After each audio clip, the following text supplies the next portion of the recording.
Welcome back to Poorly Educated Today in the News. Folks, it has been one of those weeks where you wake up, check your phone, and immediately consider building a cabin with no Wi-Fi. Oil's jumping, Congress is stalling, missiles are flying, and somewhere a federal employee is guarding the homeland on an empty checking account. If global instability were a professional sport, we'd be undefeated. So grab your coffee, duct tape your sanity together, and let's unpack this geopolitical yard sale. Segment 1. Operation Epic Fury and the Global Stress Test. Operation Epic Fury kicked off, and suddenly the whole Middle East said, well, guess we're doing this now. The United States and Israel launched coordinated strikes across Iran targeting military and leadership infrastructure. Ayatollah Ali Khamenei is dead. Hezbollah fired back. Beirut took hits, and oil traders started breathing into paper bags. Brent crude spiked double digits before breakfast. That ain't just a price move, that's Wall Street screaming in decimal form. The Strait of Hormuz basically coughed, and the global economy reached for antacids. When 20% of the world's oil flows through one choke point and somebody lights a match nearby, your gas pump starts looking like a slot machine. We lost 4 American service members. That's not abstract strategy talk. That's real families getting life-altering phone calls. And then Kuwait accidentally shot down 3 US F-15Es in the fog of war. Friendly fire. That's like borrowing your buddy's shotgun for deer season and accidentally shooting his truck. All 6 aircrew survived, thank God, but we had to destroy the wreckage so nobody else reverse engineers our secrets. When you're blowing up your own jets to keep rivals from sniffing the tech, you've entered the no room for error phase. Meanwhile, Russia's prepping a new offensive in Ukraine, China's rolling out a new nuclear submarine, and I'm still trying to figure out why my smart thermostat hates me. The whole planet is escalating, and my biggest tactical challenge is keeping raccoons out of the trash. Segment 2. Oil, markets, and your wallet's nervous breakdown. Let's talk markets. Oil spikes, gold surges, dollar climbs, equities wobble. That's the financial version of everybody running for the exits at once. Brent near $80, WTI jumping hard, gold climbing like it smelled fear. Here's the problem. We were supposedly on a disinflation glide path. Nice, gentle landing, maybe rate cuts, maybe optimism. Now, if energy costs stay high, every truck, tractor, factory, and airline starts passing that bill to you. That means groceries, flights, shipping, heating, all more expensive. Inflation doesn't politely knock. It kicks the door in wearing work boots. Investors rotated fast. Defense stocks up. Energy stocks smiling. Airlines and travel stocks looking like they just saw a horror movie. That's textbook risk-off behavior. Money doesn't panic. It relocates. But when it relocates fast, your retirement account packs a suitcase. And just to spice it up, new corporate tax disclosure rules kicked in. Companies now gotta show more of their tax math. Transparency is good, sure. But in the middle of a geopolitical firestorm? That's like asking someone to reorganize their garage while the roof's on fire. Timing is everything, and this week's timing said chaos. Segment 3. DHS shutdown and Congress playing legislative dodgeball.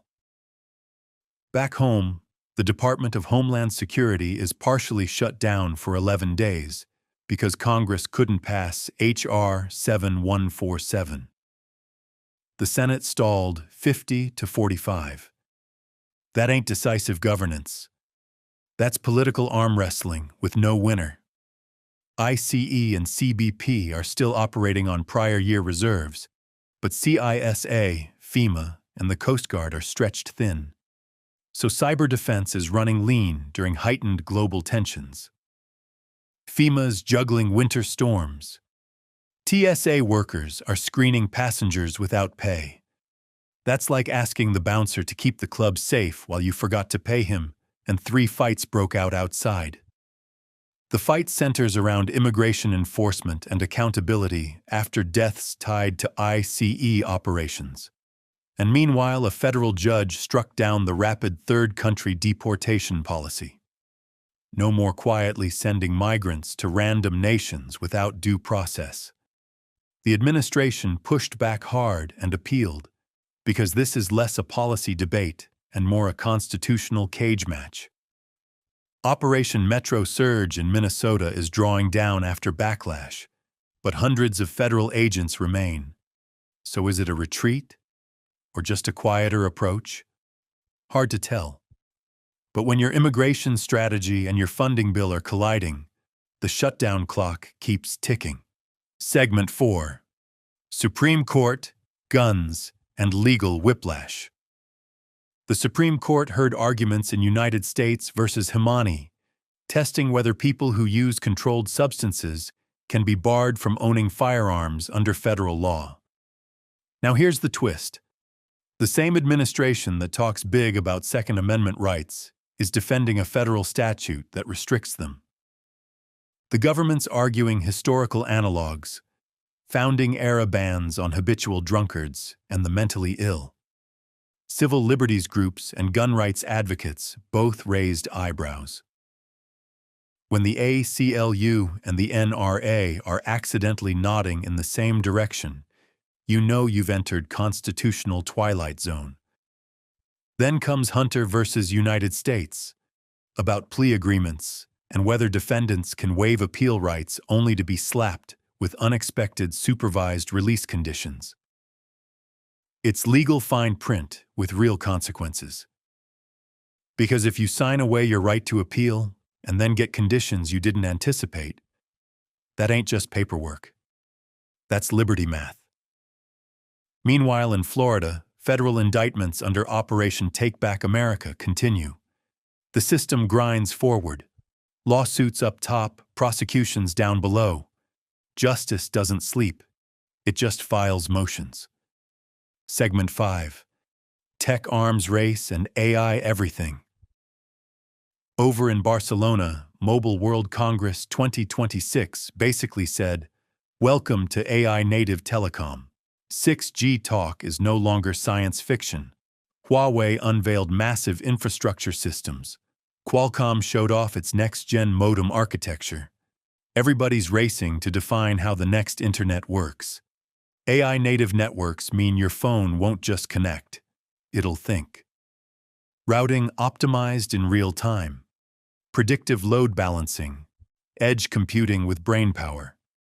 That sounds great until you realize your refrigerator might soon outthink you. Honor previewed a so-called robot phone with embodied intelligence. Translation: your device might soon understand physical space and act autonomously. That's not a phone. That's a sidekick. Add giant batteries and silicon-carbon tech, and suddenly your pocket computer has more horsepower than a 2005 desktop. This ain't just gadgets. This is infrastructure dominance. Whoever sets the 6G standards sets the economic rails for the next generation. It's geopolitics with microchips. And while superpowers debate submarine strategy, they're also fighting over signal bandwidth. Segment 6. Science breakthroughs and weather gone wild. In health and science, there's actual hope.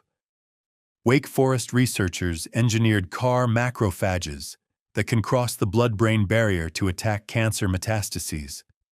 That's like turning your immune system into a guided missile with a medical degree. MUSC announced a potential breakthrough for type 1 diabetes using lab-grown insulin cells paired with immune bodyguards.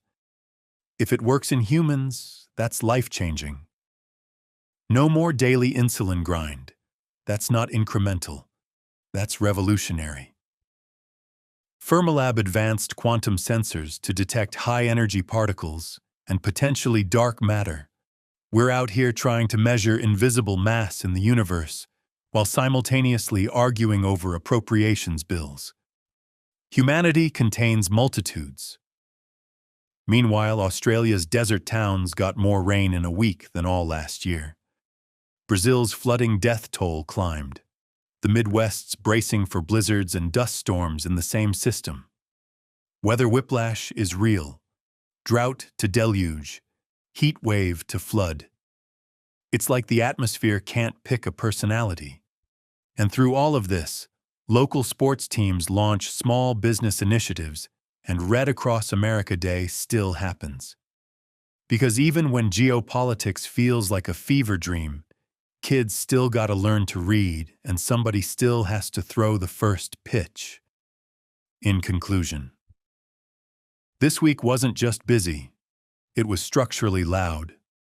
War escalation, market volatility, legal brinkmanship, tech acceleration, scientific breakthroughs, and weather extremes all colliding at once. It's messy, it's complicated, it's sometimes absurd, but it's real. So stay informed, stay grounded, and maybe keep a little extra in the emergency fund. Because if the last 5 days taught us anything, it's that the world can pivot faster than Congress can vote.